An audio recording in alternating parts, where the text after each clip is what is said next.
ഇത് mass മോട്ടോഴ്സിനാണ് Honda active വണ്ടി നമ്മൾ സർവീസിനായിട്ട് കയറ്റിയിട്ടുണ്ട്. അതിനകത്ത് നമുക്ക് ജോബ് കാർഡിൽ പറഞ്ഞാൽ ജനറൽ സർവീസ് സൗണ്ട് ചെക്കപ്പ് പറഞ്ഞിട്ടുണ്ട്, പിന്നെ എഞ്ചിൻ ഓയിൽ ചെക്ക് ചെയ്തിട്ട് മാറ്റാം, വാട്ടർ സർവീസ് ചെയ്യാം.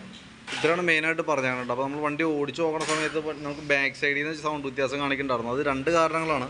ഒന്ന്, നമുക്ക് ഈ ലേഡീസ് ഫുഡ് ട്രസ്റ്റ് ഇവിടെ ലൂസായി കിടക്കുന്നുണ്ട്, ഇതേപോലെ കിടന്ന് ഇളകുന്നുണ്ട്, അതിൻ്റെ ഒരു സൗണ്ട് കാണിക്കുന്നുണ്ട്. അത് കൂടാതെ നമുക്ക് ബാക്ക് വീലിൻ്റെ ഭാഗത്ത് നിന്ന് ചെറിയൊരു സൗണ്ട് വ്യത്യാസം വന്നിട്ടുണ്ട്. അതെന്താണെന്ന് വെച്ചാൽ ബാക്ക് വീല് പിടിപ്പിക്കുന്ന ഷാഫ്റ്റാണ് അത്. അതിൻ്റെ ബെയറിങ് നമ്മളിപ്പോൾ ഷെയ്ക്ക് ചെയ്യിക്കുന്ന സമയത്ത് ഇവിടെ പ്ലേ കാണിക്കുന്നുണ്ട്. ആ ബെയറിങ് കംപ്ലയിൻറ്റ് കാണിച്ചു തുടങ്ങിയിട്ടുണ്ട് കേട്ടോ. അപ്പോൾ അത് ശരിക്കും അഴിച്ച് മാറ്റിയാലാണ് ആ ബാക്ക് സൈഡിലത്തെ ക്ലിയർ ആവുള്ളൂ.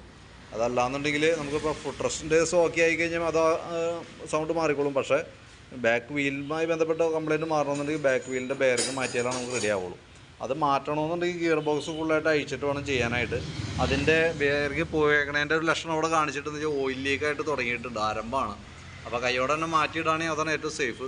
അതല്ലാന്നുണ്ടെങ്കിൽ ഇപ്പോൾ നെക്സ്റ്റ് സർവീസ് വരെ ഓടാൻ നിൽക്കുമ്പോഴത്തേക്കും ചിലപ്പോൾ അതിനുള്ളിൽ തന്നെ പെട്ടെന്ന് കംപ്ലയിൻറ്റ് കൂടാനും അത് നല്ല രീതിയിൽ കംപ്ലയിൻറ്റ് വീലുകൾ കംപ്ലയിൻറ്റ് വരാനൊക്കെ സാധ്യതയാവും, ഒരു കാരണമായിട്ട് വരും കേട്ടോ. അപ്പോൾ മാറ്റാണെങ്കിൽ ഏറ്റവും ബെറ്റർ അതാണ്. അപ്പോൾ ഞാൻ എസ്റ്റിമേറ്റിന് അത് ഉൾപ്പെടുത്തിയിട്ടുള്ളൊരു എസ്റ്റിമേറ്റ് പറയാം. വീഡിയോ കണ്ടതിന് ശേഷം നോക്കിയിട്ട് റിപ്ലൈ ഇടാം, അതനുസരിച്ച് നമുക്ക് ചെയ്യാം. ഇനിയിപ്പോൾ ഗിയർ ബോക്സിൻ്റെ ഭാഗം അഴിച്ചില്ലെങ്കിൽ പോലും നമുക്ക് ഗിയറിൻ്റെ ഓയിൽ ലെവൽ കുറവായിട്ടാണ് കാണുക, ഓയിൽ ലെവൽ ഇല്ലാതെ നിന്നിട്ട്. അപ്പോൾ ഗിയർ ഓയിൽ എന്തെങ്കിലും മാറ്റിയിട്ട് വരും കേട്ടോ. ഗിയർ ബോക്സ് അഴിക്കുകയാണെങ്കിൽ കൂട്ടത്തിക്കൂടെ ഗ്യാസ്കറ്റും ബെയറിങ് ഓയിൽ സീലെല്ലാം മാറ്റി ഗിയർ ഓയിൽ കൂടി മാറ്റിയിട്ടാണ് നമുക്ക് റീസെറ്റ് ചെയ്യണത്. അപ്പോൾ ആ ഭാഗം ക്ലിയറായി പൊക്കോളും. എന്തായാലും വീഡിയോ കണ്ടതിന് ശേഷം നോക്കിയിട്ടൊന്ന് റിപ്ലൈ ഇട്ടാൽ മതി, അതനുസരിച്ച് നമുക്ക് ചെയ്യാം. ഓക്കെ. പിന്നെ അതിൻ്റെ ബാക്ക് വീലിൻ്റെ ഭാഗം നമ്മൾ ചെക്ക് ചെയ്യുന്നുണ്ട്. ടയറിൻ്റെ കണ്ടീഷനൊക്കെ നോക്കി, ടയറൊക്കെ അത്യാവശ്യം കുറച്ചും കൂടി ഉപയോഗിക്കാനുണ്ട്. പിന്നെ ഹബ്ബൊന്നും വേറെ പറയത്തക്ക കംപ്ലയിൻ്റ് ആയിട്ടൊന്നുമില്ല. പിന്നെ അതേപോലെ നമ്മളതിൻ്റെ എയർ ഫിൽറ്റർ ക്ലച്ച് സൈഡൊക്കെ ചെക്ക് ചെയ്യുന്നുണ്ട്. എയർ ഫിൽറ്റർ നമ്മൾ നോക്കുമ്പോൾ നമുക്കിതുമ്പോൾ കിടക്കുന്നത് കമ്പനി ഫിൽറ്ററാണ്, ഹോണ്ടയുടെ ഒറിജിനൽ ഫിൽറ്റർ തന്നെ. കുറച്ച് പൊടിയൊക്കെ ഉണ്ട്, അത് നമുക്ക് തുടച്ച് ക്ലീൻ ചെയ്ത് റീസെറ്റ് ചെയ്യാവുന്നുള്ളൂ. ക്ലച്ച് യൂണിറ്റ് ഫുള്ളായിട്ട് നമ്മൾ അഴിച്ചിട്ടുണ്ട്, ക്ലച്ച് ഗ്രീസിങ്ങിനൊക്കെ ആയിട്ട് അയച്ചണം. അപ്പോൾ അതിൻ്റെ വേരിയേറ്റർ ബോഡി ബോസ് ഡ്രൈവ് കാര്യങ്ങളൊക്കെ മാറ്റി പുതിയത് ഇട്ടാണ്. കഴിഞ്ഞ സർവീസിൽ എന്തോ മാറ്റിയാണെന്ന് തോന്നുന്നു.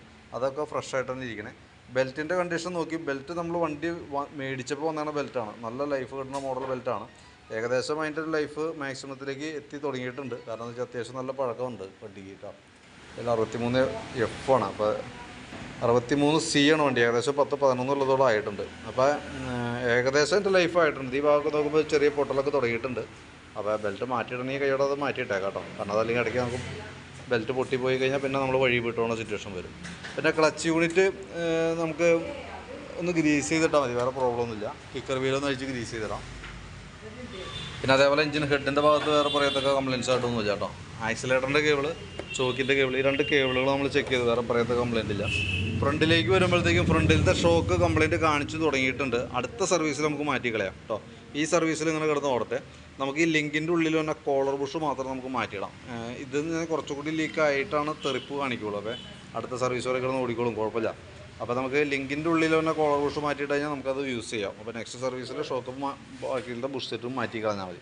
പിന്നെ ഫ്രണ്ട് വീലിൻ്റെ ബ്രേക്ക് ലൈൻഡറാണത്. നമുക്ക് നിലവിൽ നോക്കി വേറെ കംപ്ലയിൻ്റ് ഒന്നുമില്ല, കമ്പനി ലൈൻഡർ തന്നെ കിടക്കണം. അപ്പം കുറച്ചും കൂടി തീരാനുണ്ട്, അപ്പോൾ നമുക്ക് അഡ്ജസ്റ്റ് ചെയ്തിടാം. ഫ്രണ്ട് വീൽ ബെയറിംഗ് ഒക്കെ ചെക്ക് ചെയ്ത് വേറെ കംപ്ലയിൻ്റ് ഒന്നുമില്ല. ടയറിൻ്റെ ഭാഗത്തും വേറെ പറയത്തൊക്കെ കംപ്ലയിൻ്റ് ഇല്ല കേട്ടോ. പിന്നെ അതേ നമുക്കതിൻ്റെ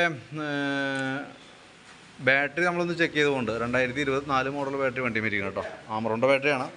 നമ്മളതിൻ്റെ വോൾട്ട് നോക്കുമ്പോൾ 13 വോൾട്ട് വരെ കാണിക്കുന്നുണ്ട്. ലോഡ് കൊടുക്കുമ്പോൾ 9.27. നിലവിൽ വേറെ പ്രോബ്ലം ഒന്നും കാണിക്കുന്നില്ല കേട്ടോ. പിന്നെ ഈ സൈഡിലേക്ക് വരുമ്പോഴത്തേക്കും സ്പാർക്ക് പ്ലഗൊക്കെ ഒന്ന് ക്ലീൻ ചെയ്യാൻ വേണ്ടി അയച്ചിട്ടുണ്ട്. പ്ലഗ് നമുക്കൊന്ന് ക്ലീൻ ചെയ്ത് റീസെറ്റ് ആക്കാം. സെക്കൻഡറി ഫിൽറ്റർ യൂണിറ്റും ഒന്ന് ക്ലീൻ ചെയ്തിട്ടാൽ മതി. അതേപോലെ തന്നെ നമ്മളതിൻ്റെ എഞ്ചിൻ ഓയിലും കൂട്ടത്തിൽ കൂടെ മാറ്റി വിടുന്നുണ്ട് കേട്ടോ.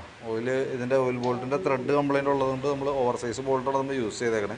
എഞ്ചിൻ കേസുമേത്തെ ത്രെഡ് പോയേക്കണതാണ്. അപ്പോൾ അത് കാരണം ഓവർ സൈസ് ബോൾട്ടോട്ടാണ്, കുഴപ്പമൊന്നുമില്ല, ജസ്റ്റ് നമുക്കത് തന്നെ യൂസ് ചെയ്യാം. അപ്പോൾ ഞാൻ എൻ്റെ ഏകദേശം ഒരു എസ്റ്റിമേറ്റ് ആക്കാം കേട്ടോ. അതിൻ്റെ ഡീറ്റെയിൽസ് ഒന്ന് വാട്സപ്പിലേക്ക് ഒന്ന് ഷെയർ ചെയ്തിടാം. വീഡിയോ കണ്ടതിന് ശേഷം നോക്കിയിട്ടൊന്ന് റിപ്ലൈ ഇട്ടാൽ മതി. ഓക്കെ.